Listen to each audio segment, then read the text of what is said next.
সুপ্রিয় দর্শক শ্রোতা, আসসালামু আলাইকুম। দেশ অথবা দেশের বাইরে থেকে প্রিয় বন্ধুরা ঠিক এই মুহূর্তে যেখান থেকে বাস্তব জীবনের গল্প শোনার জন্য আমার সঙ্গে যুক্ত হয়েছেন আমি আপন। আর যে আপন জীবনের গল্পের 1517তম পর্বে আপনাকে এই প্রতিদিনের মতো স্বাগতম জানাচ্ছি। বন্ধুগণ, আজ আমি আপনাকে শোনাবো বরিশালের ভাই সৌদি প্রবাসী মোহাম্মদ নাজমুল ইসলামের জীবনের উচ্চবিত্ত পরিবারের সন্তান মোহাম্মদ নাজমুল ইসলামের জীবনের হৃদয় বিদারক এক লজ্জাজনক করুণ বাস্তব জীবনের গল্প।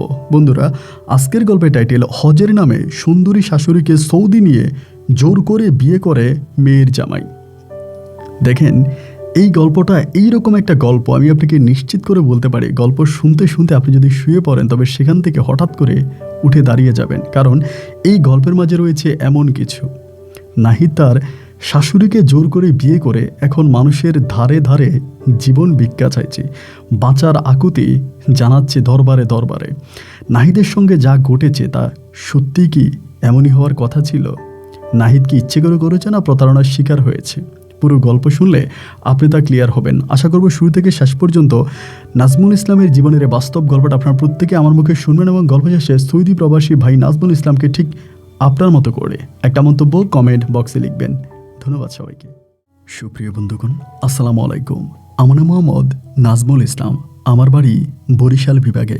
বন্ধুরা, আমি আমার জীবনের গল্পটা শুরু করার শুরুতে আপনাদেরকে আমার পরিবারের সম্বন্ধে জানিয়ে রাখি। আমার পরিবারে আমি আছি, আমার বাবা আছে, মা আছে, রয়েছে আমার দাদা দাদি সহ আমার কাকা জ্যাঠা, রয়েছে আমার জেঠিমণি কাকি জ্যাঠাতো ভাই বোন এবং কাকাতো ভাই বোন সহ আমার নিজের বড় 5টা বোন। আমরা টোটাল 5 বোন 1 ভাই। আমাদের পরিবারটা বরিশাল বিভাগের অদূরের এক অজপাড়া গায়ের 51বর্তী উচ্চবিত্ত পরিবার। আমার বাবা ছিলেন মেজো, আমার বড় জ্যাঠা বাংলাদেশে ব্যবসা বাণিজ্য করে এবং ছোট কাকা রাজনীতি করে এবং বিভিন্ন ধরনের টুকিটাকি ব্যবসার সঙ্গে জড়িত। আমার বাবা সৌদি আরবে থাকে এবং সৌদি আরবে থেকেও আমার বাবা ভালো টাকা ইনকাম করে, কারণ সৌদিতে রয়েছে আমার বাবার নিজস্ব দোকান। ব্যবসা বাণিজ্য করে বাবা বাংলাদেশে অনেক টাকা পাঠাতেন এবং বাবার ওই টাকায় ছোটোবেলা থেকে আমি এক বেপরোয়া জীবনযাপন করি।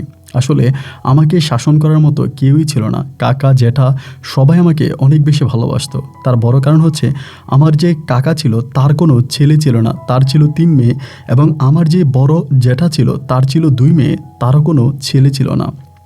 এই বংশের একমাত্র ছেলে ছিলাম আমি, যার কারণে দেখা যায় দাদা দাদি কাকা জ্যাঠা জ্যাঠিমণি সবাই আমাকে অনেক বেশি ভালোবাসত।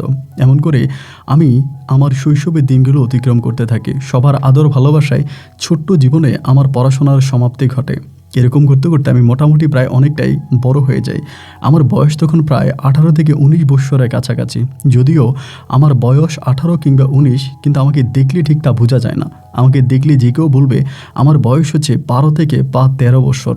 কিছু মানুষ তাকে দেখবেন যাদের বয়স হওয়ার পরেও শারীরিকভাবে তারা খুব বেশি একটা ওভাবে হয়ে ওঠে না। আমি ঠিক তাদের মতোই ছিলাম। আমার ইমিডিয়েট বড় যে বোন আছে, আমার বড় বোনের নাম হচ্ছে নাহিদা। আমার ওই বড় বোন আমাদের পার্শ্ববর্তী গ্রামেরই এক ছেলে যার নাম হচ্ছে জালাল ভাই। ওই জালাল ভাইকে আমার বোন ভালোবেসে বিয়ে করে। যদিও এই আমার একেবারে ছোট বোনটার বিয়েতে আমার পরিবারের তেমন কেউ রাজিই ছিল না। আমার আব্বার কোনো ইচ্ছেই ছিল না যে জালাল ভাইয়ের কাছে আমার বোনকে বিয়ে দেওয়া, কিন্তু আমার বোন ভালোবেসে জালাল ভাইয়ের সঙ্গে পালিয়ে যায়, যার কারণে বাবা শেষ পর্যন্ত বিয়ে দিতে বাধ্য হয়। এবং আমার একেবারে সর্বশেষ ছোট বোনের সংসারে ছিল নানান ধরনের ঝামেলা। ঝামেলা বলতে জালাল ভাইয়ের ছিল সৎমা, আর তার যে সৎমা ছিল ওই সৎমাটা মোটামুটি ইয়াং ছিল, খুব বেশি বৃদ্ধ ছিল না। দেখা যায় জালাল ভাইয়ের বাবা তার সৎমাকে অনেক বেশি ভালোবাসতেন। টাকা পয়সা সব কিছু সৎমা মানে জালাল ভাইয়ের সৎমাকে দিয়ে দিতেন। ওনার মা বা ওনাদের পরিবারের কারোর সঙ্গে তার বাবার ভালো কোনো সম্পর্ক ছিল না। এবং সত্যি কথা বলতে আমার ছোট বোনের যে শাশুড়ি ছিল তাকে দেখলে বুঝাই যায় না যে তার বিয়ে হয়েছে। তিনি একেবারে ইয়াং একজন মহিলা ছিলেন। তা আমার বোনের বিয়ের প্রায় 1.5 বৎসর পরের কথা আপনাকে বলতেছি। আমার বোন নাহিদার বিয়ে হবার 1.5 বৎসর পরে আমার দুলাভাইয়ের সাথে আমার বোনের সম্পর্কটা খুব বেশি একটা ভালো যাচ্ছিল না।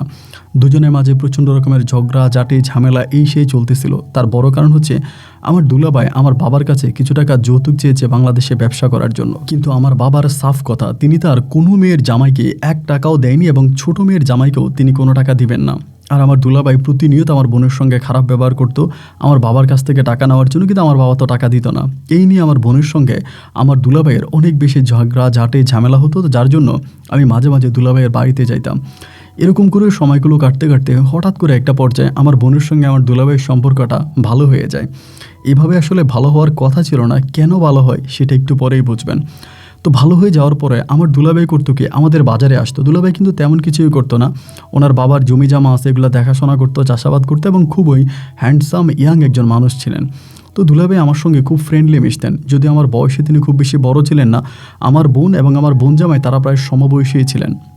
কিন্তু আমার দুলাভাই আমারে বলতেছিল একদিন আমাদের বাড়িতে, তখন বিকেলবেলায় এসে আমারে বলতেছে যে নাজমুল, তোমারে আসলে কি বলবো ঠিক বুঝতেছি না, তোমার সঙ্গে আরেকটা গুরুত্বপূর্ণ কথা আছে।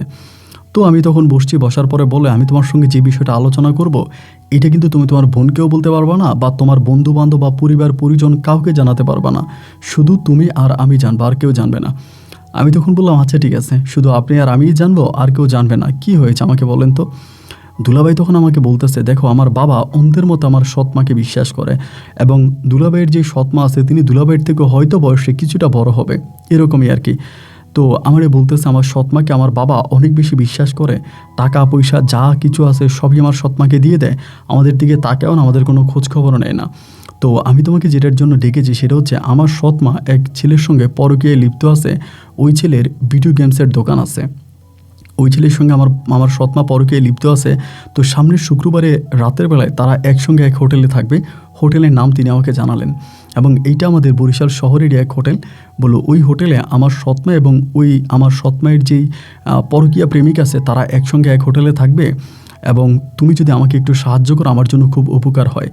আমি তখন বললাম ভাই কীভাবে সাহায্য করতে পারি। বলে তুমি আর আমি দুজনে মিলে ওই হোটেলে মহিলাকে ধরবো, এবং মহিলাকে ধরার পরে আমরা মহিলাকে পুলিশে দিব, এবং মহিলাকে সবার সামনে মুখে চুমকালি মেখে আমার আব্বার ঘর থেকে বের করে দিব।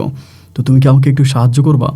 আমি তখন বললাম ভাই সাহায্য করব ঠিক আছে, কিন্তু এই কথা আমার বোন বা অন্যরা জানলে কি হবে। তিনি আমাকে বলে আরে তুমি কি বোকা, তুমি বুঝো না, এটা তো আমার পারিবারিক একটা বিষয়, এটা যখন বাইরের লোক জানাজানি হবে তখন তো আমার মান সম্মান নষ্ট হয়ে যাবে।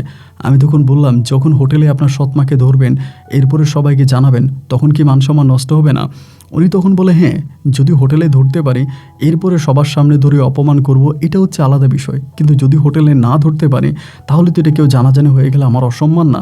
উনি যদি ওই দিন ধরো কোনো কারণে হোটেলে গেল না, আমি তখন চিন্তা করে দেখলাম যে হ্যাঁ, আমার দুলাভাইয়ের কথাও ঠিক আছে, যদি ওই দিন কোনো না কোনো কারণে তার সৎমা হোটেলে না যায় তাহলে তো আর এটার কোনো বাস্তব রূপ হবে না।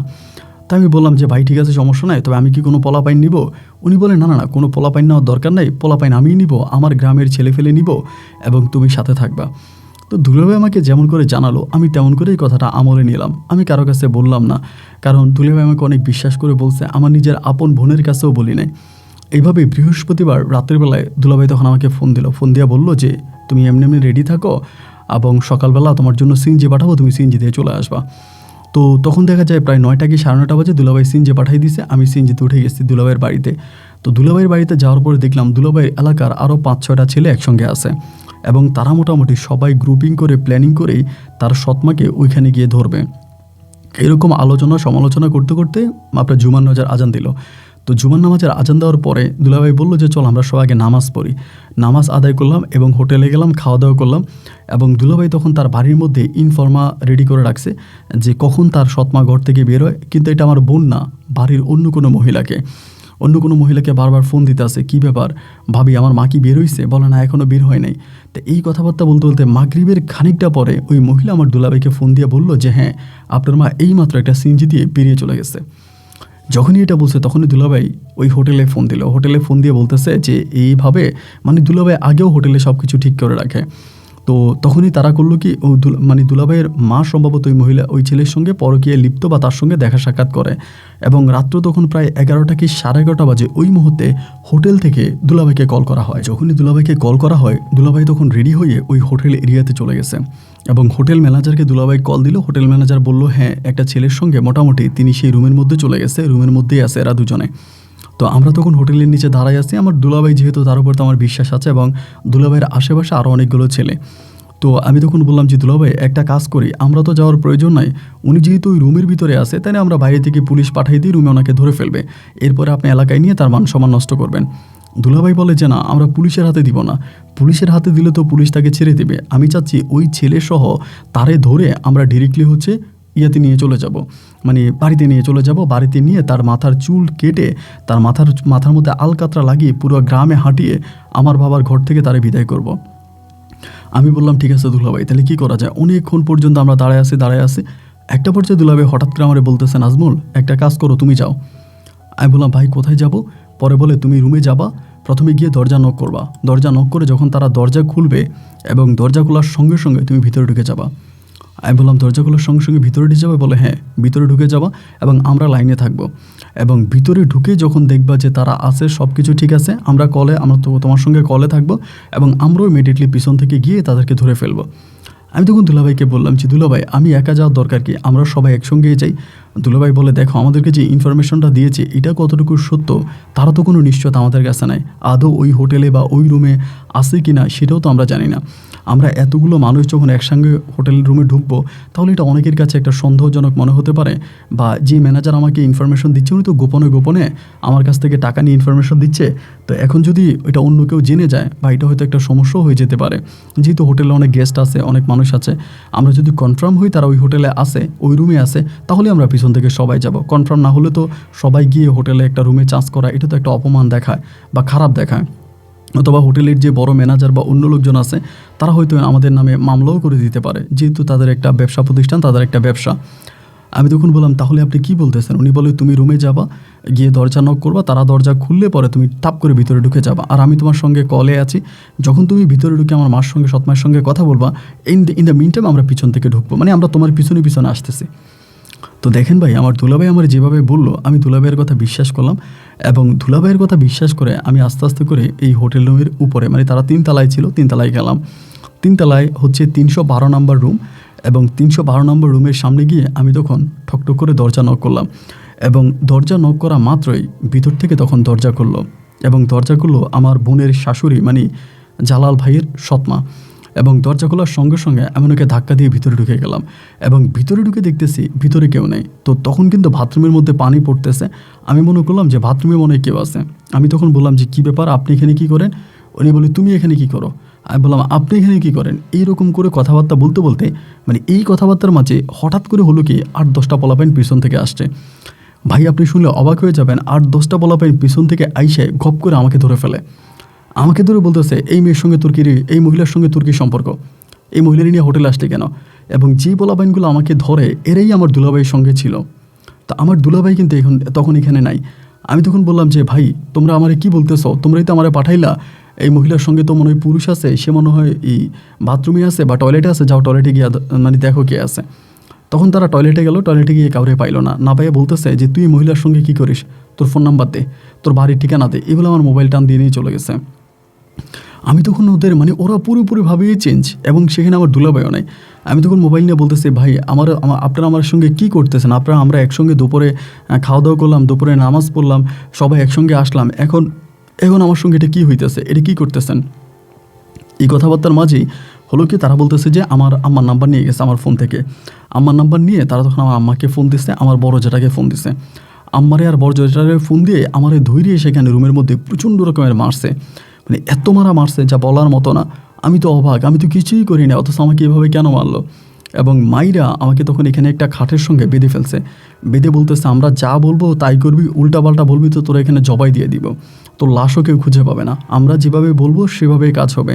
তো আমার তখন আর বুঝতে বাকি ছিল না যে আমার দুলাভাই একটা মাস্টার প্ল্যান করে আমাকে এই ঘরে পাঠাইছে এবং তার মায়ের সঙ্গে আমাকে ধরাই দিছে। এবং ইতিমধ্যে আমাকে সেখানে বাইরে যখন আমার বড় জেঠাকে আমার মাকে ফোন করা হয়, তারা প্রায় ঘন্টাখানিক পরে তারা চলে আসে হোটেলে। আসার পরে তারা হোটেলের নিচে কী আলোচনা করে জানি না, তারা উপরে আসে, এবং উপরে আসার পরে আমার মা এই হোটেল রুমে ঢুকে আমাকে জুতা দিয়ে পিটতে শুরু করে। আমি মায়েরা বারবার বলতেছি মা আমি কিছুই করি না, মা আমার কথা শোনো, কিন্তু আমার কোনো কথাই শুনলো না।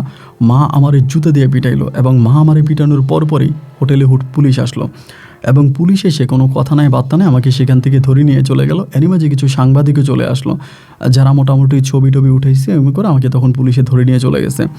পুলিশে আমাকে ধরে নিয়ে চলে যাওয়ার পরে আমি তখন চলে গেলাম থানা হাজতে। 3 দিন পর্যন্ত আমি থানা হাজতে থাকি। 3 দিন পরে আমার ছোট কাকা তখন আমাকে থানা থেকে ছুটে আনে।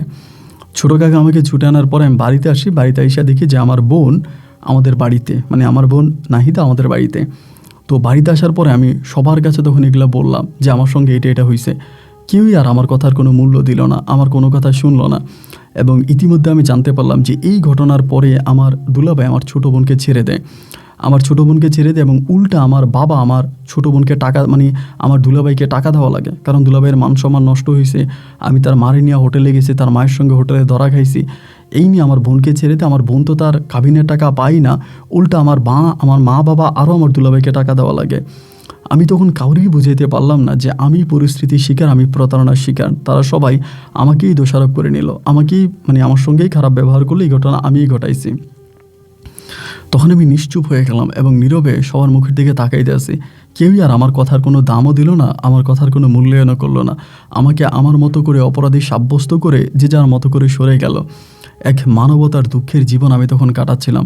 লজ্জায় ঘর থেকে বেরোতে পারি না, যেখানেই বের হই সেখানেই আমাকে যেই দেখে সেই বলে, কিরে তুই নাকি তোর মামির সাথে ধরা খাইছিস, এই তোর মানে বোনের শাশুড়ির সঙ্গে নাকি ধরা খাইছিস হোটেলে। মানে এতটাই লজ্জা লাগতেছিল ওই মুহূর্তটাতে, মানে আমি আপনাকে আর বলে বোঝাতে পারবো না। এবার আমি ঘর থেকে বেরোই না প্রায়, আপনি শুনলে হয়তো অবাক হয়ে যাবেন, টানা 1 বৎসরের মতো আমি ঘর থেকেই বেরোই নাই। মানে 1 বছরে 2টা ঈদ গেল, রমজান গেল, এত ইসলামিক অনুষ্ঠান গেল, এত কিছু গেল, আমি কোনোদিনও বাসা থেকে বেরোই নাই। 1 বছর পর আমি মানসিকভাবে আস্তে আস্তে করে পাগল হয়ে যাচ্ছিলাম এবং নেশা করতে শুরু করি। আস্তে আস্তে ঘরের মধ্যে নেশা করতে শুরু করি, পাগল হয়ে গেছিলাম। এবং ওই মুহূর্তে আমার আব্বা তখন ছুটিতে দেশে আসে। মানে আব্বা এদিক দিয়ে একবার চলে যায়, গিয়ে ওই ঘটনার পর আব্বু চলে যায়, এরপরে আবার আসে। এবং আবার আসার পরে আমার আব্বু তখন আমাকে পাসপোর্ট করায়। যদিও বিদেশ যাওয়া বা বিদেশে যাওয়া আমার কোনো প্ল্যানিং ছিল না। আমি ছোটোবেলা থেকে সবসময় চিন্তা করতাম আমি দেশে কোনো ব্যবসা বাণিজ্য করব এবং দেশে কিছু একটা করব। বিদেশ চলে যাওয়ার কোনো প্ল্যানিং আমার ছিল না, কিন্তু আমাকে বিদেশ চলে যেতে হলো। আমার মানে দুলাভাই এক ঢিলে এক লাঠি দিয়া উনি সাপও মারলো, লাঠিও ঠিক রাখলো। 1 ঢিলে 2 পাখি যেমন বলে আর কি, যে এদিক দিয়ে তার সৎমাকে সে ঘর থেকে বের করলো, তার সৎমাকে তার বাবা তালাক দিয়ে দিল, আর এদিক দিয়ে সে আমার বউকে তালাক দিয়ে দিল। এবং সে পরে আরেকটা বিয়ে করে ওই বউ নিয়ে তার বাবার সঙ্গে বেশ ভালোই সম্পর্ক করলো। যাই হোক, কী আর করা, এটা তো আমারই অপরাধ ছিল। আমি অন্তত আমার ছোটো বোন আমাকে বারবার বলতেছিলাম, নাহিদা আপু, যে তুই আমারে একটাবার কেন জানাইলি না, এইরকম একটা ঘটনা তুই ঘটাইতেছিস। আমি তো জানি তোর দুলাভাই কত খারাপের খারাপ, সে রাজনীতি করে, বিভিন্ন খারাপ লোকদের সাথে তার উঠা বসা, এবং সে চিন্তায় ডাকাতি মাকাতি সে সব করে। তার তো কোনো কামাই নেই, রুচি নেই, সে তো কোনো কামাইও করে না, কোনো ইনকামও করে না। সে শুধু তার বাবারটা কেমনে খাইতে পারবো, শুধু এই চিন্তা ভাবনার মধ্যে আছে। তুই যদি আমাকে অন্তত এই ঘটনার আগে একবার জানাইতি, আমি তোকে ডিরেক্টলি মানা করতাম যে এইটা করার কোনোই দরকার নাই। আমি তোকে আগেই বলে দিতাম যে এটা তোর দুলাভাইয়ের একটা প্ল্যানিং হতে পারে। তো দুলাভাই আমার কাছে বারবার টাকা চাইছিল, আমি টাকা দিইনি, এবং যার কারণে সে আমাকে কৌশল করে অপমান করে তার বাড়ি থেকে বের করলো। যাই হোক, আব্বা তখন ভিসা প্রসেস কমপ্লিট করলো, আমি তখন সৌদি আরবে চলে গেছি। তো প্রথম সৌদি আরবে যাওয়ার পরে খুব খারাপভাবে সময় কাটতেছিল, ভাল লাগতেছিল না, এবং কেমন জানি নিজেকে খুব অপরাধী মনে হচ্ছিল যে এমন ঘটনা আমি কেন ঘটাইলাম, কী কারণে এরকম ঘটনা ঘটাইলাম। এবং এভাবেই সৌদিতে প্রায় 2 বছরের মতো থাকি। 2 বছর পরে হঠাৎ করে আমার আব্বা একটা ছোটোখাটো অ্যাক্সিডেন্ট করে। অ্যাক্সিডেন্ট কি, আমরা যে বাসায় থাকতাম ওই বাসা থেকে সিঁড়ি থেকে নামার সময় আমার আব্বা সিঁড়িতে ছিটকে পড়ে যায়, হসটকে সিঁড়িতে পড়ে যায়, এবং সিঁড়িতে পড়ে আমার বাবা পায়ে প্রচণ্ড রকমের ব্যথা পায়। এবং ব্যথা পাওয়ার পরে আমার আব্বা তখন আর ওই সৌদিতে থাকবে না। সে এমনি অনেক দিন ধরে সে বলতেছে সে থাকবে না, আমারে বলতেছে তুই ব্যবসা বাণিজ্য সব কিছু বুঝে নে, আমি এখানে আর থাকবো না, আমি এখান থেকে চলে যাব, আমার এই দেশে আর ভালো লাগে না। আব্বিগুলো বারবার আমারে বলতো, তা আমি আব্বারে বলতাম যে আব্বা ঠিক আছে, আরও কয়টা দিন থাকেন, আরও একটু থাকেন, এগুলো বলে আমি আব্বাকে রাখছিলাম। কিন্তু শেষমেশ দেখা গেল যে আব্বু আর থাকবেই না, আব্বুর কাছে সৌদি আরব আর ভালোই লাগে না, আব্বু এখান থেকে চলে যাবে। তাই আমি বললাম ঠিক আছে, যদি চলে যান তাহলে এত কী আর করার, ওকে। আব্বু পায়ে ব্যথা পাওয়ার পরে প্রায় মাস 2 পরে আব্বু তখন চলে আসছে বাংলাদেশে। আমি কিন্তু আর ছুটিতে দেশেও গেলাম না, এখানেই থেকে গেলাম। তো এই করতে করতে আমার আব্বু চলে আসার প্রায় 1 বছর পরের কথা বলতেছি। টোটাল সৌদি আরবে আমি তখন 3 বছর থাকি। এই 3 বছরের মাথায় হলো কি, তখন কিন্তু আপনার ওই যে এই ইমো, হোয়াটসঅ্যাপ এগুলো বের হয়েছে, কিন্তু ওভাবে না। তখন আমরা সৌদি থেকে ডলার সিস্টেম করে ফোন দিতাম। টিকটক বা এরকম অনেকগুলো অ্যাপস ছিল, অ্যাপসের মাধ্যমে বাংলাদেশি নাম্বারে কল দেওয়া যেত। যারা মিডল ইস্টে থাকে তারা ওই অ্যাপসটা চিনবে। তো ওইরকম আমার ফোনে একটা অ্যাপস ছিল, সেই অ্যাপস দিয়ে তখন আমি বাড়িতে ফোন দিতাম। আব্বা তো তখন অসুস্থ। একদিন বাংলাদেশ সময়ই বলি, বাংলাদেশ সময়ের আনুমানিক প্রায় রাত 11টার মতো বাজে। ওই সময়ের ভিতরে আমি তখন আমার আব্বুর নাম্বারে কল দিছি, এবং আমার আব্বুর নাম্বারে কল দেওয়ার পরেই তখন কলটা রিসিভ করলো একটা মহিলা। তো একটা মহিলা যখন রিসিভ করছে, আমি তখন মনে করলাম এই মহিলা কে হতে পারে, ভেবেছিলাম হয়তো আমার কোনো বোন কিনা। তা আমি বললাম যে আমি নাজমুল বলতেছি সৌদি থেকে। তো মহিলা বলতেছে যে আপনি সৌদি থেকে নাজমুল বলতেছেন। মহিলার কণ্ঠটা ভাই খুবই সুন্দর ছিল, একেবারে ঠান্ডা নম্র ভদ্র একটা কণ্ঠ, খুব মিষ্টি একটা কণ্ঠ।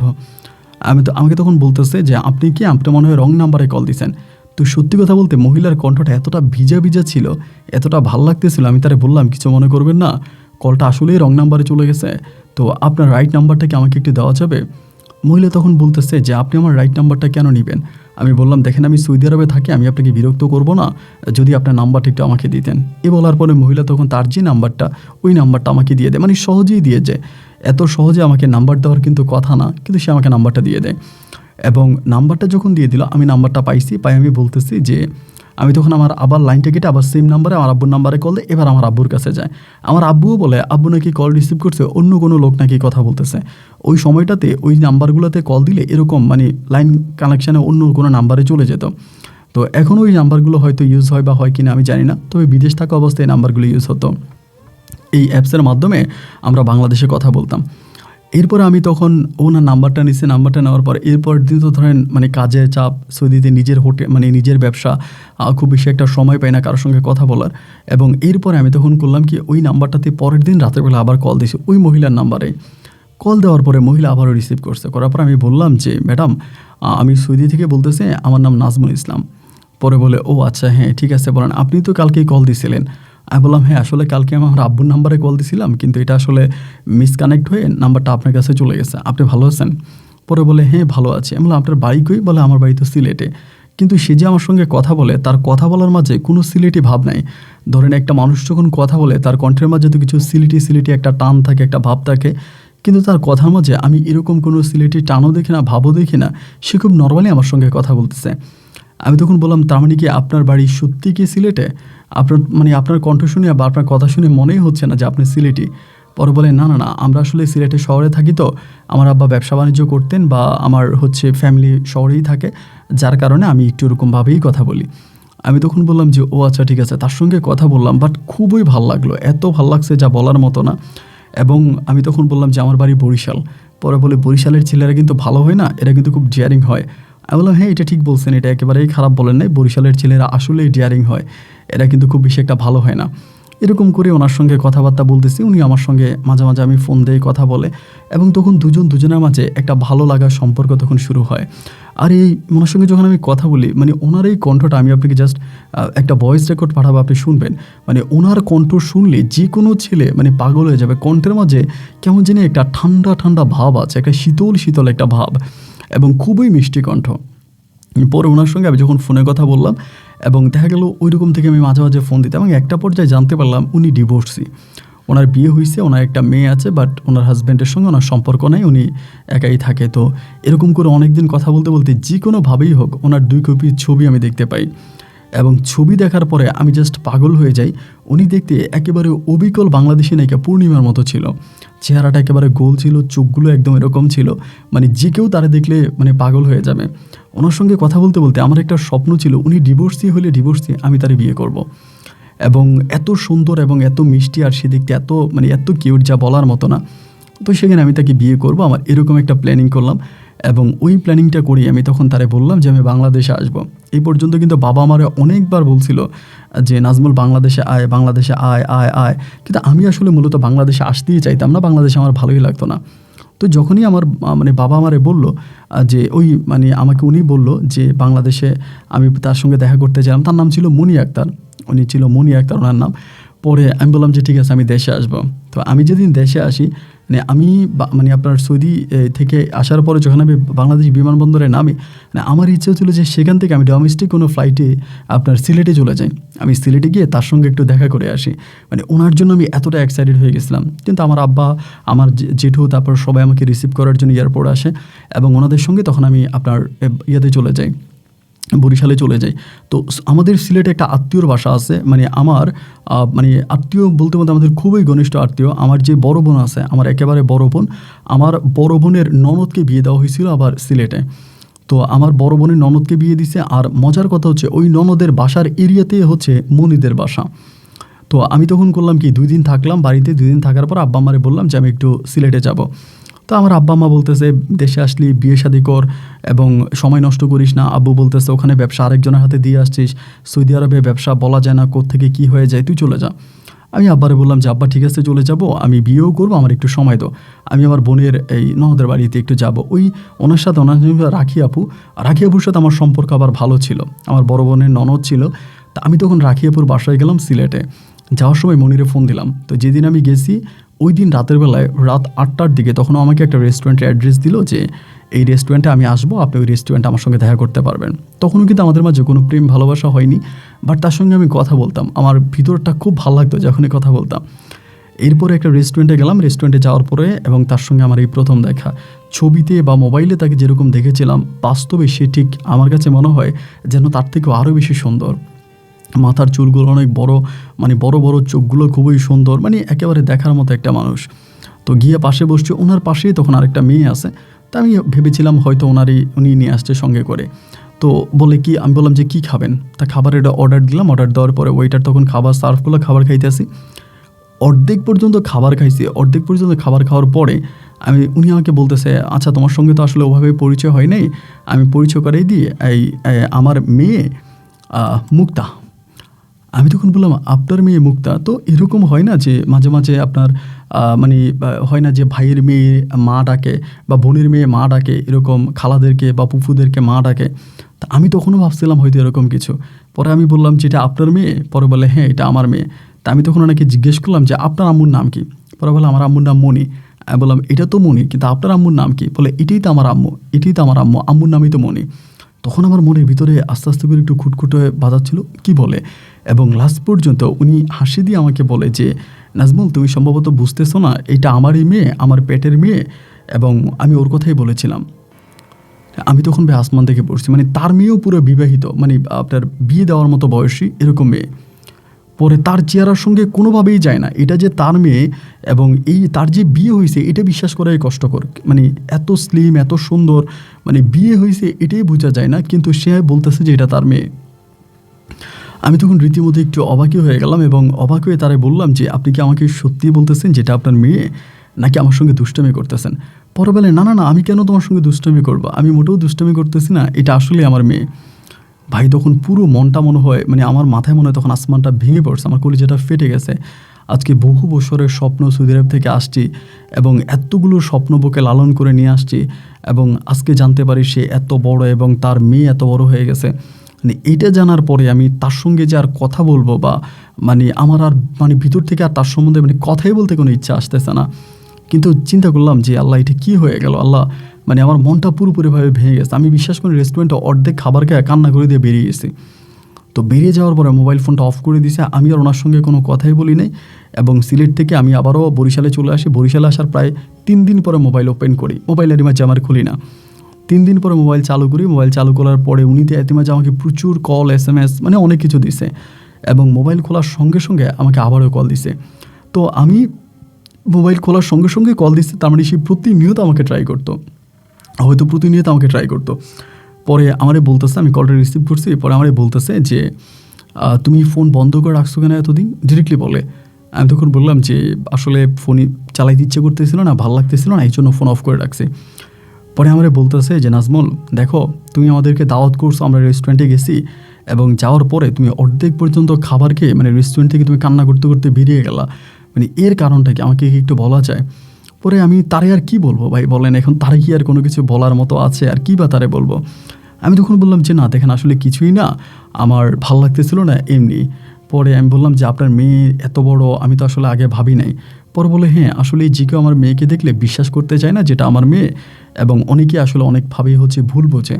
আমরা অনেকে হাঁটতে গেলে অনেকে বলে ছোটো বোন, বড় বোন, এরকম কথাবার্তা বলে, এটা যে আমার মেয়ে আসলে এটা অনেকেই বলে না। তাই আমি বললাম যে আপনার তো ডিভোর্স হয়ে গেছে, এরপরে আপনার হাজব্যান্ড সঙ্গে আপনার কোনো যোগাযোগ বা আপনার মেয়ের? বলেন আমার হাজব্যান্ড খুবই খারাপ মানুষ, তো তোমাকে আগেও বলেছি, ও আমার সঙ্গে ডিভোর্স হয়ে যাওয়ার পরে আবার বিয়ে করে বাচ্চা কাচ্চা নিয়ে নেয়, ও আমার মেয়ে বা আমার কোনো খোঁজ খবর নেয় না। তা আমি বললাম যে আপনি কিভাবে চলেন তাহলে এখন? প্রথম কিন্তু আমি তারা তুমি করে বলতাম, এবং যখন আমি এই ঘটনাগুলো জানতে পারি তখন থেকে আপনি করে বলি। তাই আমি বললাম যে আপনি এখন সিলেটে কিভাবে চলেন, আপনার চলাফেরা কিভাবে কি হচ্ছে? পরে আমাকে বলতেছে না এখন তো ধরেন আমার বাবাকে ব্যবসা করতো, বাবার দোকানপাট আছে, এখন ভাইয়েরা ব্যবসা বাণিজ্য দেখাশোনা করে, ওরাই মূলত আমার টাকা দেয় আমার মেয়ের পড়াশোনাকে, আমরা এইভাবেই চলতেছে।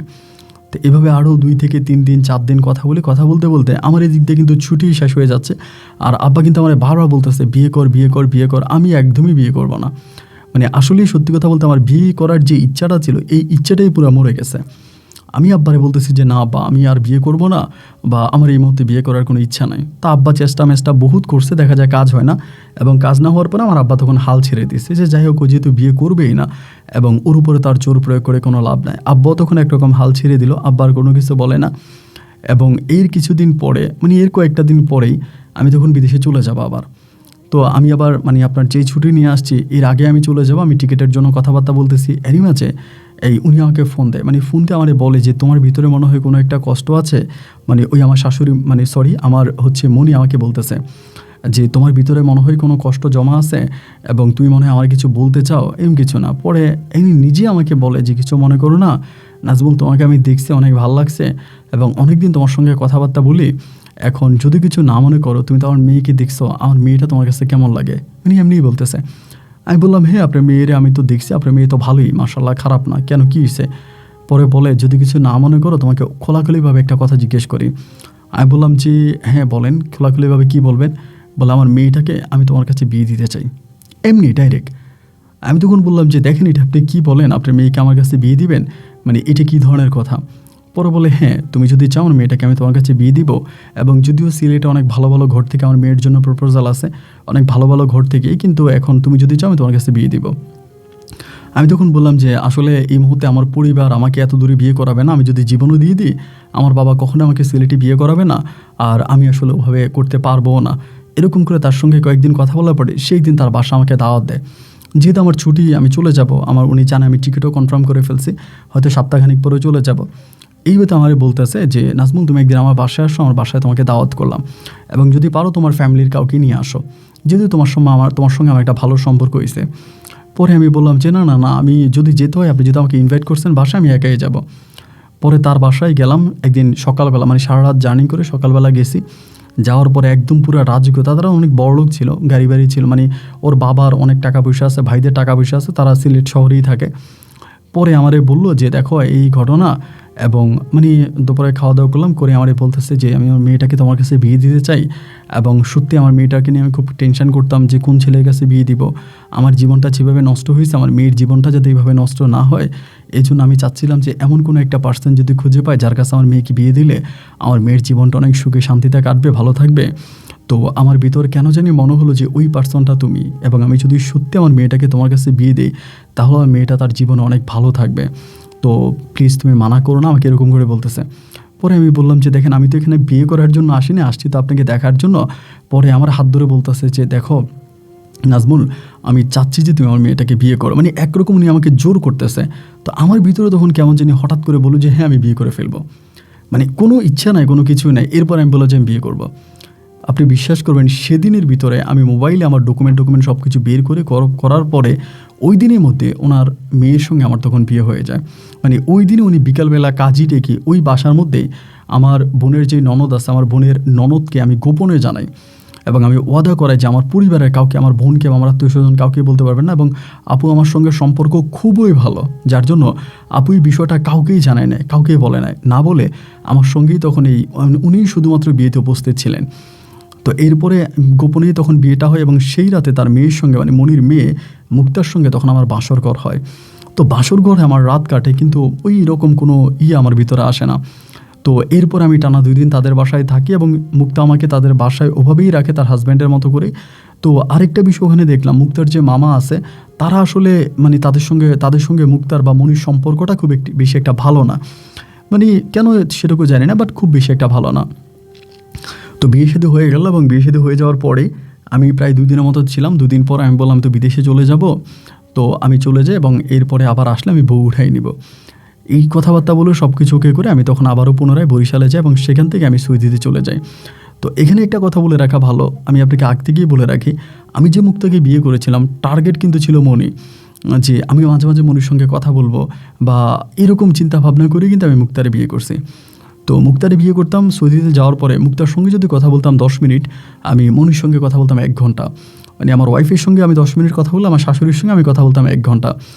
এরকম করেই তখন অলওয়েজ যে সময়গুলো কাটতেছে, আমি ওদের সঙ্গে কথা বলি, আমার শাশুড়ির সঙ্গে কথা বলি, এবং শাশুড়ি সবসময় বলতেছে যে তুমি তোমার ফ্যামিলিকে জানো বিয়ের বিষয়টা, এভাবে হাইড রাখা তো ঠিক না, গোপন রাখা ঠিক না, এবং বিয়ের বিষয় গোপন রাখলে এটা খারাপ দেখায়। তুমি যেহেতু বিয়ে করছো, তুমি তারা ঘরে উঠাও, তারা বাড়ি নিয়ে যাও। আমি বললাম যে হ্যাঁ, ঘরে উঠাবো, বাড়ি তো নিয়ে যাব, আমাকে জাস্ট একটু সময় দেন, মানে আমার একটু টাইম লাগবে, এবং একটু টাইম দিলে আমি কমপ্লিট করে ফেলবো। পরে বলতেছে না, কি টাইম দিব আর কত টাইম দিব, তুমি নিয়ে যাও। এইরকম করে প্রায় বৎসর খানিকের মতো কেটে গেছে। তো বৎসর খানিক কেটে যাওয়ার পরে আমি তখন সেই বৎসর খানিক কেটে যাওয়ার পরে রমজান মাসের দিকে আমারে বলতেছে যে আমারে বলে যে নাজমুল, আমি কিন্তু তখন ব্যবসা করতাম, খুব উড়াধুরা ব্যবসা করতাম, টাকাটুকুও কামাইতাম। পরে বলতেছে যে নাজমুল, আমার খুবই ইচ্ছা মানে সৌদি আরবে যাওয়ার, হজ করার। আমাদের এলাকা থেকে 3টা ফ্যামিলি যাবে হজ করার জন্য। তো যদি আমার কাছে টাকা থাকতো, আমি ওনাদের সঙ্গে হজে যাইতাম, হজে গেলে তোমার সঙ্গে আমার দেখা হইতো। উনি যখন এটা বললো যে ওখানে 3টা ফ্যামিলি আছে, ওই 3টা ফ্যামিলির সঙ্গে উনি সহ হজে আসবে, তো আমি তখন বললাম যে তাহলে তো এটা খারাপ হয় না, এটা তো ভালোই হয়। এখন আপনি কি আসতে চাচ্ছেন? বলে হ্যাঁ, আমি আসতে যাচ্ছি, ওখান থেকে 3টা ফ্যামিলি যাবে এবং তারা সম্ভবত ওমরার উদ্দেশ্যে আসবে, এটা বলতেছে যে ওমরা করতে আসবে, তো তারা যাবে। এখন মানে আমি যদি যাই তো খুব ভালো হয়। পরে আমি বললাম তো ঠিক আছে, আপনি আসেন, সমস্যা কী? তা আপনি মেয়েকে নিয়ে আসবেন? বলে না, আমার মেয়েকে নিব না, আমি ওই ফ্যামিলিগুলোর সঙ্গে একাই যাব, আমার যেহেতু হাজব্যান্ড নাই, আমি একা যাইতে পারবো, সমস্যা না, আমাকে ভিসা দিবে।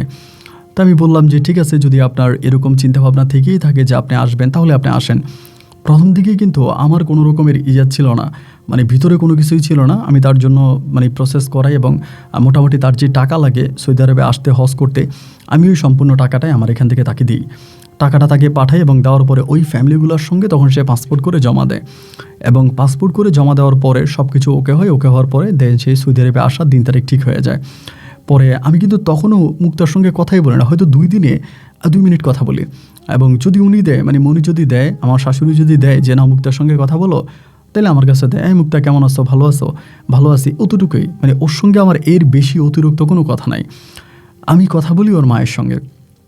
যাই হোক ভাই, এরপরে হলো কি, আমার শাশুড়ি তখন বলল যে উনি আসবে, উনি সৌদি আরবে আসে, এবং আসার পরে আমি এয়ারপোর্ট যাই, এয়ারপোর্ট তাকে রিসিভ করার পরে সৌদি আরবে তারে ঘুরে টুরাই দেখাই, এবং দেখানোর পরে আমি শাশুড়ি বললাম যে আপনি যে রিটার্ন টিকিটটা কাটছেন, এইটা আরও কয়েকদিন পরে যান, এরা চলে যাক, আমি আপনার সৌদি আরবটা ঘুরে দেখাবো। তখন কিন্তু ওনারা আমি আমার মায়ের মতো, মানে উনি আমাকে নিজের ছেলের মতোই মনে করে, ওভাবে আমাকে দেখে। পরে বলে আচ্ছা ঠিক আছে, সমস্যা নেই, তাহলে আমি ভিসাটা, তুমি আমার টিকিটটা একটু পিছিয়ে নাও, আমারও ভালো লাগতেছে আসছি, তো মানে আমি যদি আরও একটু ঘুরে ফিরে যেতে পারি, আর একটু দেখে শুনে যেতে পারি, তাহলে আমার ভালোই লাগবে, খারাপ লাগবে না। তাই আমি বললাম যে আচ্ছা ঠিক আছে, তাহলে আমরা এইটাই করি। পরে আমি করলাম কি, তার টিকিটটা আরেকটু পিছ নামাই দিছি, এবং টিকিটটা পিছিয়ে নামানোর পরে যেদিন তার ডেট, মানে সেই সৌদি আরবে থেকে যেদিন বাংলাদেশে চলে যাবে, তার আগের দিন রাতের বেলায়, আমি জানি না ভাই আমার মাঝে কী হয়েছে, আমি হঠাৎ করে তার রুমে গিয়ে কান্নাকাটি করতে শুরু করছে। পরে উনি আমার বলতেছে কী বলো, মানে কী হয়েছে না, মানে নাজমুল তুমি কান্নাকাটি করতেছো কেন? আমি তখন তারা কান্নাকাটি করে ডিরেক্টলি বলতেছি যে আমি তো ভালোবাসছিলাম আপনারে।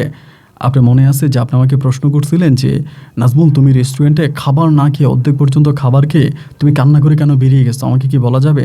সে সময় হয়তো আপনাকে বলার সুযোগ হয়নি আমার, বা বলতে পারিনি, কিন্তু আমি আপনাকে এখন বলতে চাই। পরে আমারে বলি তুমি কি বলতে চাও? আমি বলতে চাই যে আমি আপনাকে বলতে চাই এইটা, যে আসলে আপনার মেয়েকে আমি বিয়ে করছি ঠিক আছে, কিন্তু ভিতর থেকে কখনোই আপনার মেয়ের প্রতি আমার ভালোবাসা আসেনি, এবং আপনি আমাকে বলেছেন বিয়ে করার জন্য, আমি জাস্ট এজন্যই বিয়ে করছি, বাট আমার ভিতর থেকে যতটুকু ভালো লাগা, ভালোবাসা, তা শুধুমাত্র ছিল আপনার জন্য। উনি তখন আমাকে বলতেছে আস্তাগফিরুল্লাহ, নাজমুল তুমি গেলে কী বলতেছো, আমি তোমার শাশুড়ি, এবং সৌদি আরব একটা পবিত্র জায়গা, তুমি এখানে সেটা কী বলতেছো? আমি বললাম সৌদি আরব পবিত্র জায়গা, এটা ঠিক আছে, আপনি আমার শাশুড়ি, তাও ঠিক আছে, কিন্তু আমি আপনাকে বাংলাদেশে যেতে দিব না। উনি বলে আমারই বলতেছে যে নাজমুল তুমি এটা কী করতেছো, এটা কী ধরনের কথা বলতেছো, এবং আমি তোমাকে বিশ্বাস করে তোমার রুম পর্যন্ত আসছি, তা তুমি আমাকে এই প্রতিদান দিলা? আমি বললাম যে প্রতিদান কী না আমি জানি না, আমি আপনাকে যাইতে দিব না। এই ধরিয়ে তার পাসপোর্ট আমি তখন মানে তার ব্যাগ থেকে টান দিয়ে নিয়ে ধরেন পাসপোর্ট আমি ছিঁড়ে ফেলি, এবং পাসপোর্টটা ছিঁড়ে ফেলার পরে উনি তখন বলে নাজমুল এটা তুমি কী করলা, নাজমুল এটা তুমি কী করলা, মানে জাস্ট উনি চিল্লাইতে আছে। তো এটা তো আসলে একটা বাঙালি এরিয়া, এখন আমরাই থাকি, এবং আশেপাশে যারা আছে তারাও মোটামুটি বাঙালি, এবং আমার শাশুড়ির সঙ্গে আমার এই সম্পর্কের বিষয়টা মোটামুটি আমাদের বাঙালি পাড়ায় যারা আছে এরা প্রায় অনেকেই জানে। তো কেউ আর এই বিষয়টা নিয়ে কোনো কথা বলল না, তারা মোটামুটি চুপ হয়ে গেছে যে যার মতো করে। আমি বলতেছিলাম যে না, আমি আপনাদের কোনোভাবেই ছাড়বো না, এবং যদি আপনি আমার সঙ্গে থাকাই লাগবে, এবং আমি আপনাকে বিয়ে করব। পরে বলতেছে যে নাজমুল এটা তুমি অন্যায় করতেছো, এবং সে রাতে আমি একরকম তার উপরে জোর প্রয়োগ করি, এবং জোর প্রয়োগ করে অনিচ্ছাকৃত মানে তার অনিচ্ছাকৃত আর আমার ইচ্ছাকৃত অনেক ধরনের বাজে সম্পর্ক তার সঙ্গে আমার সেখানে হয়ে যায়। এবং সম্পর্কগুলো হওয়ার পরে তিনি বলে নাজমুল এটা তুমি কী করলা। উনি খুব কান্নাকাটি করে, মানে প্রচণ্ড রকমের কান্নাকাটি করে। পরে আমি বললাম যে দেখেন আমি সব কিছুর জন্য আপনার কাছে ক্ষমা চাই, আমি সব কিছুর জন্য মাপ চাই, আপনি আমাকে মাফ করে দেন। আমি মূলত আপনাকে দেখে বা আপনার প্রতি খুব পাগল হয়ে গেছিলাম আপনার সঙ্গে থাকার জন্য, এখন আমি আপনার সঙ্গে থাকবো। পরে বলতেছে না না না এটা তুমি ঠিক করো না এই সে। আমি তখন তার রুমের মধ্যে পুরোপুরিভাবে বন্দি করে রাখে, বাইরের কারোর সঙ্গে মিশতে দিই না। এই রুমের মধ্যে যাওয়ার সময় রুম নক করে যাই এবং আসি আবার রুম নক করে, এবং এরকম করতে করতে সে একটা পর্যায়ে বলতেছে তুমি তো আমার মেয়েকে বিয়ে করছো, এখন আবার আমার সঙ্গে এই ধরনের সম্পর্ক করতেছো। আমি আল্লাহর ঘরে আসছি ওমরা করার জন্য, আমি ওমরাও করছি, কিন্তু এখন আমার সঙ্গে যা হইতেছে আমি মুখ কীভাবে দেখাবো, আমি সমাজে কীভাবে মুখ দেখাবো, বা আমি কী করব, তুমি এটার কী করতে চাও, তুমি এটার কী বিধি ব্যবস্থা নিবা। আমি বললাম আমি আপনার মেয়েকে ছেড়ে দিব, আমি আপনার মেয়েকে ছেড়ে দিব, আমি আপনার মেয়েকে ছেড়ে আপনাকে বিয়ে করব। উনি আমাকে বলে তাহলে কি এটা কখনোই বৈধ হবে ইসলামিক দৃষ্টিকোণ থেকে? আমি বললাম ইসলামিক দৃষ্টিকোণ থেকে বৈধ হবে কি হবে না আমি এটুকুন জানি না, বাট আমি শুধু একটা বিষয় জানি যে আমি আপনাকে ছাড়া থাকতে পারবো না, এবং আপনার প্রতি আমার ভীষণ রকমের ইমোশন কাজ করে, আবেগ কাজ করে, ভালোবাসা কাজ করে, এবং সেই জায়গা থেকে আমি এসব করেছি। আমি আর কোনো কিছু জানতে চাই না বা কিছু বুঝতে চাই না। পরে আমারে বলতেছে নাজমুল তুমি এটা একদমই ভালো করো নাই, এটা তুমি যা করছো এটা চরম অন্যায় করছো। আমি তখন বললাম যে আমি আপনার মেয়েকে তালাক দিয়ে দিব। পরে সেখানেই আমাদের একজন বাঙালি ভাই আছে, আসলে উনি হুজুর আর কি, মানে হুজুর বলতে দাঁড়িয়ে আছে, একটা ফ্যাক্টরিতে কাজ করে, এবং উনি আবার মাদ্রাসায় একটু পড়াশোনা করছে। ওনারা আমি তখন বিষয়টা জানাইছি। উনি তখন আমারে বলে যে না না না এটা পুরোই হারাম, এটা কোনোভাবেই এটার কোনো বৈধতা নাই, এটার থেকে কোনো বৈধতা আমি দিতে পারবো না, এটা ইসলাম কোনো বৈধতা দেয় না, শাশুড়ি মানে মায়ের সমতুল্য, তার সঙ্গে এটা যায় না। পরে ওনারা আমি ধরি ভাই আপনার রিয়াল কয়টা দিব, এই রিয়ালগুলো নিয়ে যান, রিয়ালগুলো নিয়ে আপনি আমার শাশুড়ির বুঝিয়ে বলেন এটা বৈধ আছে, সমস্যা নাই। তাই ওরা যখন আমি টাকা দিই, সে তো আর কোনো হুজুর না, ধরেন একটু দাড়ি টাড়ি রাখছে ওই টাইপের আর কি। এবং বলার পরে তখন সে বলে যে আচ্ছা ঠিক আছে তুমি যদি বলো তাহলে আমি যেমনি বলবো এমনি বলবো। তখন সে আমার শাশুড়ির কাছে আসে, আমার শাশুড়ি বলতেছে যে ঠিক আছে ওই যেহেতু এরকম একটা ঘটনা করেই ফেলছে, এখন তো এটা সমাধা হবে, তো আমি হুজুর হিসাবে এখানে বসলাম, আমার মাধ্যমে সে আপনার মেয়েকে তালাক দিবে এবং তালাক দিয়ে আপনাকে বিয়ে করবে। তো এবার সেই জায়গার ভিতরে আমি তখন তার মেয়েরে তালাক দিলাম, মোবাইল ফোনে তার মেয়ে আবার আমাকে তালাক দিল। মোবাইলে মেয়েকে কল দেওয়া হয়েছে, তখন তার মাই বলতেছে যে মারে তুই নাজমুলের তালাক দিয়ে দে, নাজমুলের তালাক দে। পরে তার মেয়ে মানে বলতেছে আম্মু কেন এই সে আমার এগুলো বলতেছে। পরে বলে তুই তালাক দিয়ে দে। পরে তার মেয়ে দেশ থেকে তালাক দিছে, আমি বিদেশ থেকে তালাক দিছে মোবাইল ফোনের মাধ্যমে। এবং তালাকের পরেই হুজুর তখন করলো কি, এই মনির সঙ্গে আমাকে বিয়ে করাই দিল। মনির সঙ্গে আমাকে বিয়ে করাই দিল, এবং বিয়ে করে দেওয়ার পরে এবার মনি আমার সাথে স্বইচ্ছায় তখন থাকতেছে। স্বইচ্ছা আমরা থাকতেছি, ঘুরতেছি, ফিরতেছি, খাওয়া দাওয়া করতেছি, মোটামুটি তার সঙ্গে আমার সম্পর্ক তখন খুবই ভালো। তার ভিতর যে একটা রাগ ছিল, ক্ষোভ ছিল, এইরকম রাগ ক্ষোভ অভিমান নাই। এরকম করে সময়গুলো কাটতে কাটতে একটা পর্যায়ে দেখা গেল যে ও আমারে বলতেছে যে নাজমুল তুমি তো আমাকে বিয়ে করছো বা আমার সঙ্গে সংসার করতেছো, সবই ঠিক আছে, এবং এই বিষয়টা সম্ভবত কিছুটা তার মেয়ে মুক্তা জেনেও গেছে। মুক্তা মনে হয় বিষয়টা কিছুটা জানছে যে তার মা এখানে এসে আমাকে বিয়ে করে ফেলছে, এগুলো জানছে। এবং এগুলো জানার পরে মা মেয়ের মাঝে তুমুল ঝগড়াও হয়েছে, অনেক ঝামেলা হয়েছে। মুক্তা অনেক ঝামেলা করছে, ওর মায়েরা গালাগালি করছে, ও আবার ওর মায়েরে কেমনে কেমনে বুঝাইছে, মানে ওদের দুজনের মাঝে অনেক কথা কাটাকাটি হয়েছে, অনেক ঝামেলা হয়েছে। যাই হোক, ঝামেলা হোক, কথা কাটাকাটি হোক, যাই হোক, এবং সবশেষ মা মেয়ে ঠিক হয়ে গেছে। এবার ঠিক হয়ে যাওয়ার পরে তখনও আমাকে বলতেছে যে ওনারই বড় ভাইয়ের একটা ছেলে আছে, নাম হচ্ছে সাইফুল। তো বড় ভাইয়ের ছেলে সাইফুল করে কি মুক্তার সঙ্গে খারাপ সম্পর্ক করার চেষ্টা করে। তো মুক্তার তো আসলে ওরকম আত্মীয় বলতে কেউই নাই, শুধুমাত্র ওর মা আছে। পরে আমারে বলতেছে যে দেখো নাজমুল, এখন তুমি আমাকে বিয়ে করছো সবই ঠিক আছে, কিন্তু আমি তো মুক্তাকে বাংলাদেশে রাখাটা সেফ মনে করি না, এবং যে কোনো সময় আমার মেয়েটা ধর্ষণের শিকার হতে পারে বা আমার মেয়েটা আত্মহত্যাও করতে পারে।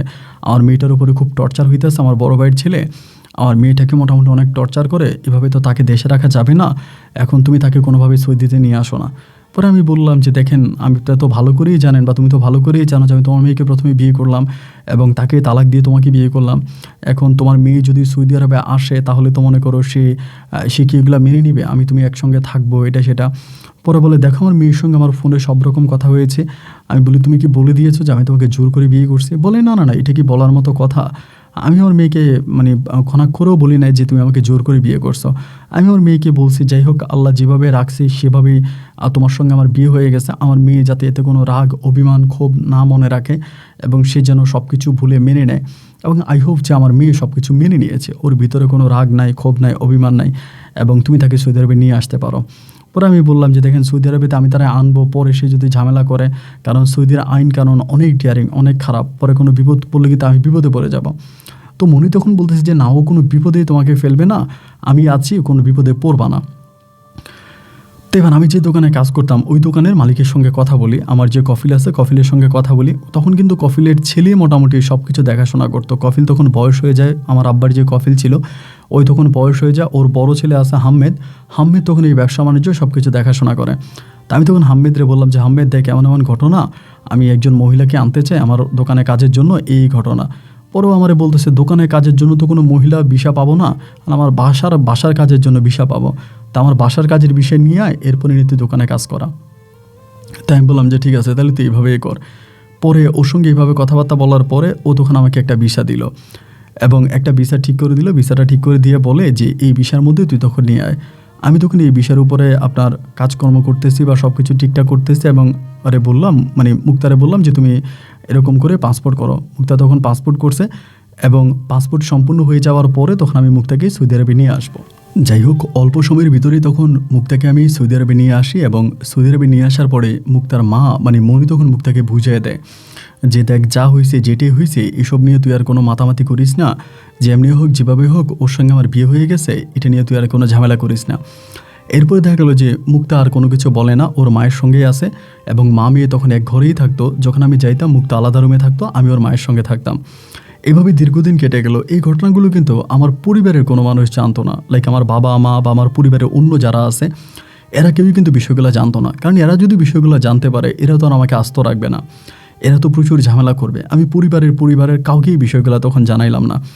তো এমন করে সময়গুলো কাটতে কাটতে একটা পর্যায়ে অনেকগুলো দিন তখন কেটে গেছে। অনেকগুলো দিন বলতে প্রায় বৎসর দেড়েকের মতো কেটে গেছে। আর এদিক দিয়ে আব্বা তো আমাকে বারবার বলতেছে তুই দেশে আয়, বিয়ে শাদি কর, তোর বয়স চলে যাচ্ছে, তুই বুড়ো হয়ে যাচ্ছিস।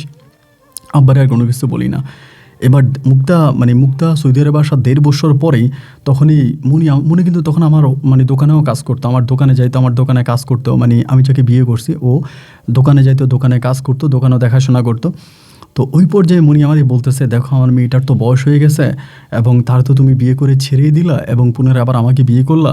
তো একটা কাজ করো, তুমি যদি কিছু না মনে করো, আমার মেয়েটার যেহেতু আমি তোমার কাছে বিয়ে দিছি এবং সব কিছুই তোমার সঙ্গে আমার মেয়ের হয়েছে এবং আমি এখন চাচ্ছি যে বাংলাদেশ থেকে যে কোনো একটা ছেলেকে নিয়ে আসে। আমার পরিচিত একটা ছেলে আছে, নাম হচ্ছে শাহিন, একটা মোবাইল দোকানে কাজ করে, ওর সঙ্গে আমার কথা হয়েছে।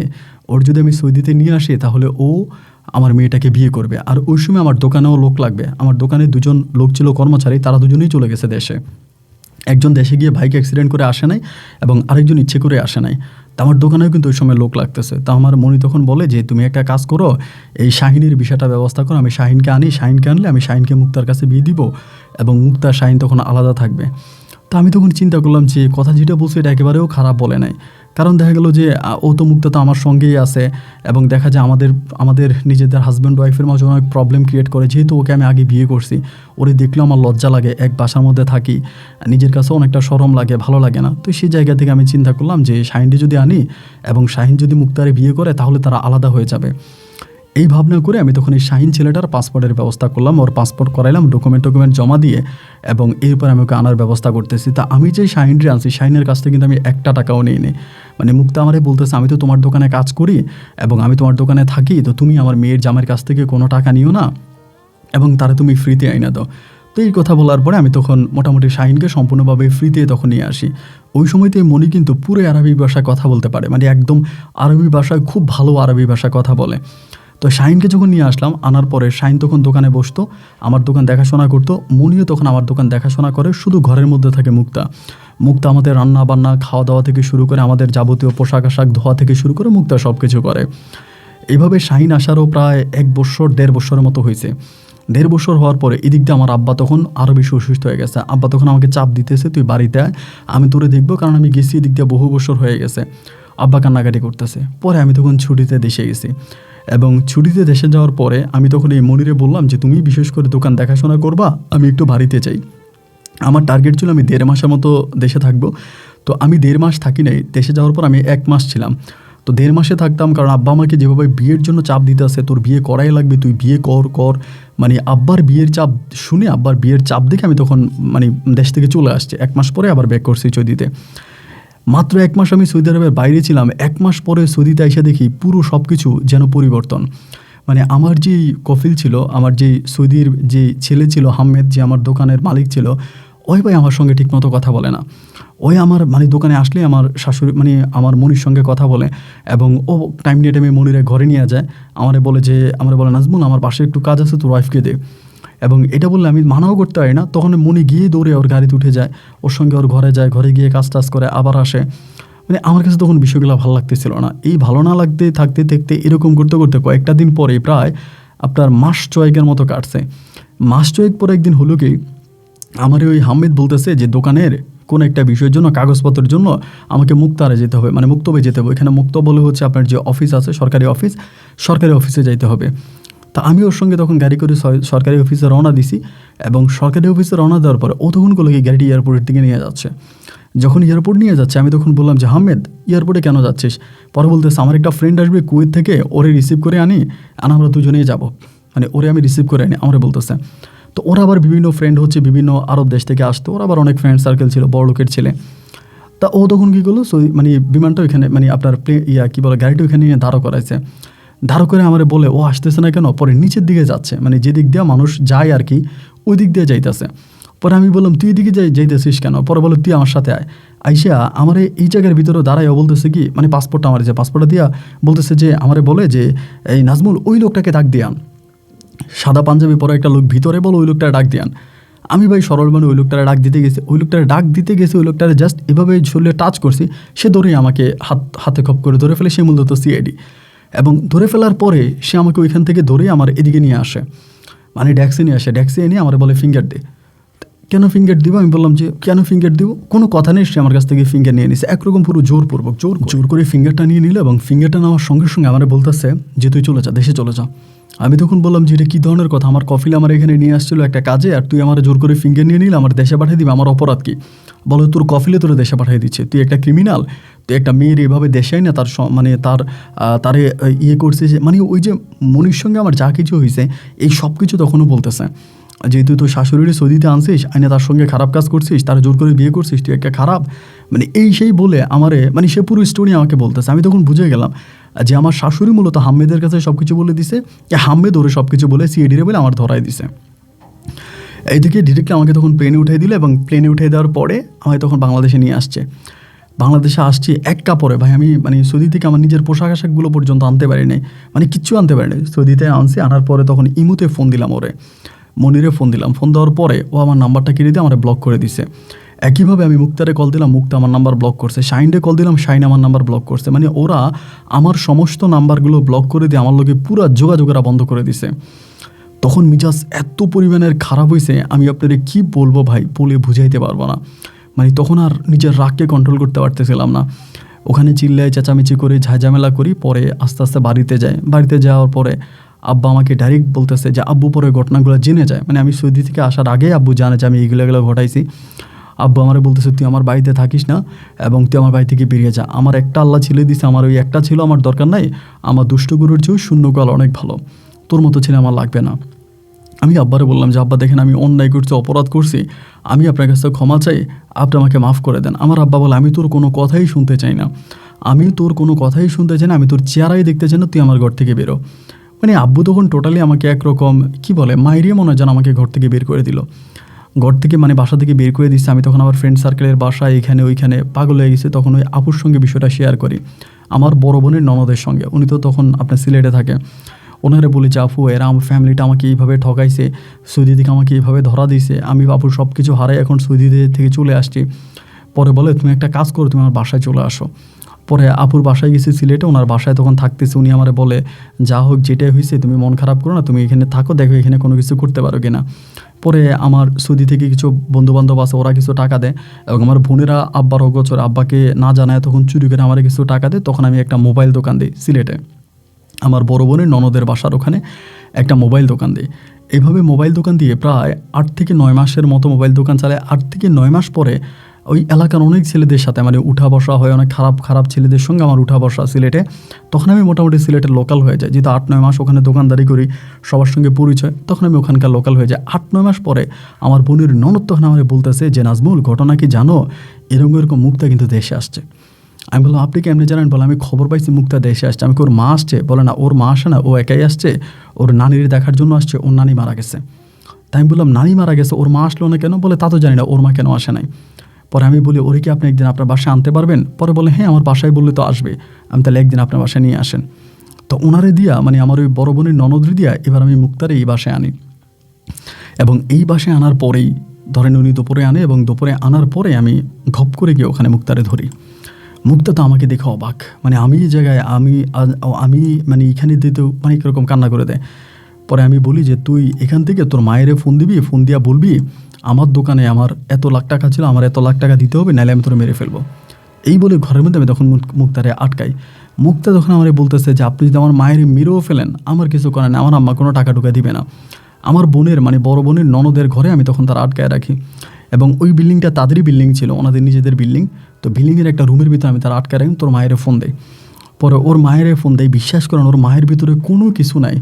আমি বলি যে তোর মেয়েরে এই করবো, তোর মেয়েরে সেই করবো, আমি তোর মেয়েরে মেরে ফেলবো, ওনার ভিতরে কোনো ফিলিংসে নাই, মানে ওনার ভিতরে কোনো কিছুই নেই। ওনার মেয়েরা আমি আটকায় রাখছি এভাবে প্রায় সপ্তাহখানিকের মতো, এই মেয়েরা আমি আটকায় রাখি, কিন্তু সপ্তাহখানিকের ভিতরেও মায়ের ভিতরে কোনো ফিলিংসে নেই। উনি বলে তুই আমার মেয়েরে মেরে ফেল, আমার মেয়েরে মেরে ফেলে যদি তুই বেঁচে যাস তাহলে আমার মেয়েরে তুই মেরে ফেল, আমার মেয়ে লাগবে না, তুই মেরে ফেল।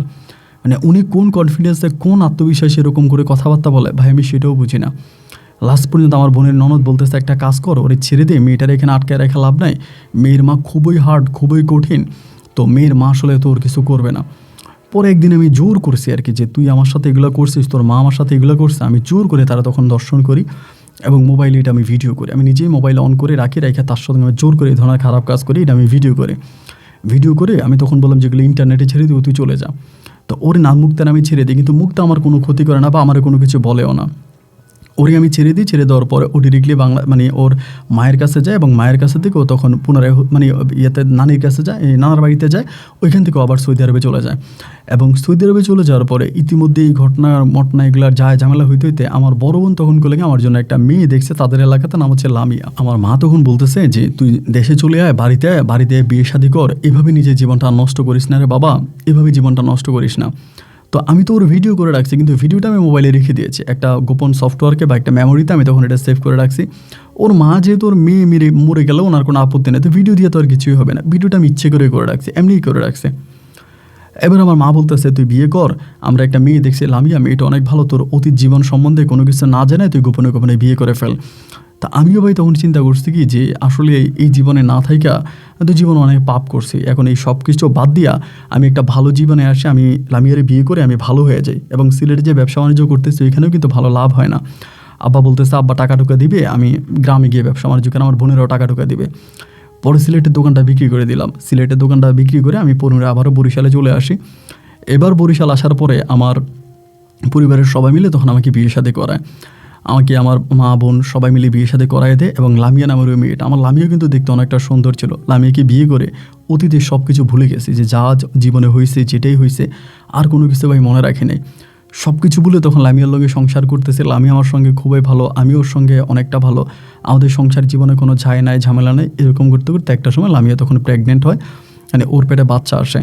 যখনই ও প্রেগনেন্ট হয় আমি তখন খুব খুশি হই যে আলহামদুলিল্লাহ আমার বাচ্চা হবে, এবং আমার একটা ছেলে সন্তান হয়, এবং আমার ছেলেটা দেখতে পাই অবিকল রাজপুত্রের মতো হয়, এত সুন্দর। আমি আপনাকে ছবি পাঠাইছি, দেখেন যে খুবই সুন্দর একটা ছেলে আমার। তা আমার ছেলেটা হওয়ার পরে ছেলের সঙ্গে তখন আমার সম্পর্কটা অনেক ভালো, আমার ওয়াইফের সঙ্গে সম্পর্ক ভালো। তো এরকম করতে করতে অনেক দিন পরে আমার ছেলেটা হওয়ার প্রায় আপনার আনুমানিক 6 থেকে 7 মাস পরের কথা আপনাকে বলতেছি, 6-7 মাস পরে আমার যে একটা পুরনো বিটকেস ছিল, ওই বিটকেসে কিন্তু আমার মানে অতীতের সব কিছু বিটকেসে রাখা। একদিন কেমনে জানি আমার বউ খুঁজতে ওই বিটকেসটা পেয়ে যায়, এবং ওই বিটকেসের ভিতরে যে মেমোরিটা ছিল, যে মেমোরিতে আমি মুক্তাকে দর্শন করার ভিডিওটা রেখেছিলাম, ওই ভিডিওটা তখন কি করে জানে আমার বউ তার মোবাইলে পেয়ে যায়, মানে ওই মেমোরিতে ভিডিওটা পায়, এবং ও ভিডিওটা দেখার পরেই ও কয়েকদিন ধরে খুব রাগারাগি করে আমার বলে না কী হয়েছে না হয়েছে। একদিন আমার ও রাতের বেলায় বলে যে আমি তোমার কাছে ভালোই ভালো জিজ্ঞেস করি, তোমাকে ভালো উত্তর দাও যে এইটা কি। তখন ওর মোবাইল থেকে আমাকে ভিডিওটা দেখায়, এবং ভিডিও দেখার পরে তো ভাই আমি আর দুনিয়াতে নাই, তারপরে তো ভিডিও তো পেয়ে গেছে। পরে আমারে বলে তার মানে কি তুমি একজন দর্শক, তুমি এরকমভাবে মেয়েদেরকে দর্শন করো, এগুলো ভিডিও করো? জি, আমি তোমার মতো পুরুষের সংসার করতেছি, আমি তোমার সঙ্গে সংসারই করব না। ভাই তখন আমি কি করবো, আমি তো বিপদে পড়ে যাই, এবং বিপদে পড়ে আমি তখন লামিয়ারে বলতেছি, লামিয়া আমার জীবনে যা হয়েছে, আমার অতীত জীবন তো সম্বন্ধে তুমি জানো না, আমার অতীত জানলে তুমি আমাকে ঘৃণা করো না। আমি মেয়েটার সঙ্গে যা করেছি তা আমি ইচ্ছে করে করি নাই, এবং সে আমার বউ ছিল। তখন তো লামিয়া অবাক হয়ে যায়, কী বলো, তুমি আমার আগে আরেকটা বিয়ে করছো আর এটা আমাকে লুকাইছো? আমি বললাম, দেখো শুধু বিয়ে হয় না, আমার জীবনে অনেক ঘটনা আছে, যেহেতু তুমি এই ভিডিও পেয়েই গেছো তাহলে তো তোমার কাছে আর লুকিয়ে কোনো কিছু লাভ নাই। আমি তোমার কাছে সব সত্যতা স্বীকার করি যে আমার জীবনে কী কী ঘটেছে, তুমি সব কিছু শোনো, এবং সব শোনার পর যদি তোমাকে মনে হয়, মানে তোমার যদি মনে হয় যে আমি অপরাধী, তুমি আমাকে ছেড়ে দিও।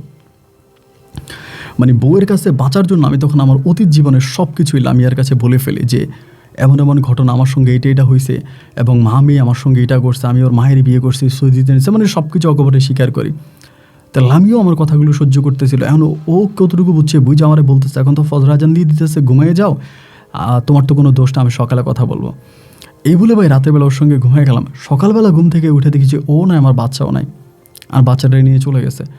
আমি ঘুম থেকে উঠতে উঠতে আমার কানে খবর চলে আসছে যে আমার বউ আমাকে ডিভোর্স করে দিছে, লামি আমাকে ডিভোর্স দিয়ে দিছে, এবং শুধু ডিভোর্স দিতে নেয়, আমার আব্বার নামে মামলা করছে, ওর বাবাকে দিয়ে আমার আব্বার নামে মামলা করাইছে, এবং এই মামলায় আমি আমার আব্বা দুজনেই জেল খাটি।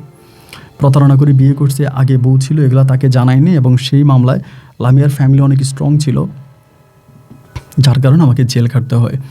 বাবা আর আমি দুজনেই জেল খাটি। জেল খাটার পরে বেরোয়ার পর আমার ছেলেটাকে আনার জন্য অনেক চেষ্টা করি, আমার ছেলেটাকে আর আমি আনতে পারি নাই। পরে আব্বা আমাকে বললো যে তুই মানে যা হবার তা হয়ে গেছে, সব কিছু ভুলে যা। তো আর এত কিছু তো আর ভাই ভুলা যায় না। শেষ পর্যন্ত নিজের জীবনটা এই জায়গায় এসে তখন আটকায় গেল, এবং এরপরে আমি আসলে আর বাঁচার কোনো পথ দেখতেছিলাম না, এবং অতীতের জীবনের এত স্মৃতি ছিল, এই স্মৃতিগুলো মুছে যে আমি আবার নতুন করে কোনো সংসারে জড়াবো, আমি আর তা পারতেছিলাম না। কিন্তু সবচেয়ে বড় কথা হচ্ছে কি জানেন, এই লামি আমাকে ছেড়ে দিয়ে চলে গেছে, ঠিক আছে, আমার ছেলেটাকে নিয়ে এখনও আছে, ও বিয়ে শাদী এখনও করে নাই। আমি জানি না আসলে বিয়ে শাদী করছে কিনা, মানে বিয়ে শাদী করে না আমি যতটুকু জানি। তো ছেলেকে নিয়েই থাকে, কোথায় জানি জব করে, ওইখানেই আছে। তো যে কোনোভাবে আমি লামিয়ার একজন আত্মীয়র মাধ্যমে জানতে পারি যে লামিয়া আপনার গল্পগুলো শোনে, এবং প্রতিদিন আপনার গল্পগুলো শোনেও আপনাকে অনেক পছন্দ করে। তাপন ভাই দেখেন, আমার জীবনে যা ঘটেছে আমি তো সব কিছু লামিয়াকে সত্যিটা বলেছি, বলার পরও আমাকে ছেড়ে চলে গেল। তা আমি আজকে তো আপনার কাছে আবার আমার জীবনের সব অতীতগুলো শেয়ার করলাম, সব কিছু বললাম। আমি অপরাধ করেছি সেটা আমি জানি, এবং অপরাধ আমি লামিয়ার কাছে স্বীকারও করেছি মাপ পাওয়ার জন্য, কিন্তু সে আমাকে মাপ না করে উল্টা আমাকে ছেড়ে চলে গেল, আমাকে জেল খাটিল, আমার সন্তানটাকে নিয়ে গেল। আমার পরিবার আমাকে এরপর আবার বিয়ে করাতে চাইছে, আমি বিয়ে করে নাই, বিকজ আমি লামিয়াকে ভালোবাসি।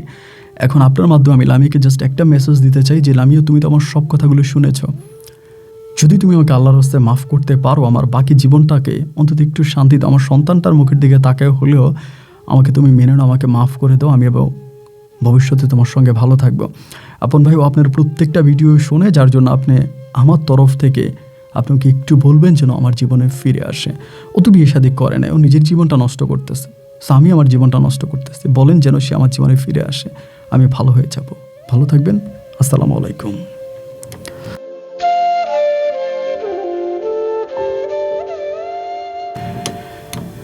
প্রিয় বন্ধুগণ, জীবনের বাস্তবতা হার মানিয়ে দেয় গল্প, সিনেমা আর রূপকথা।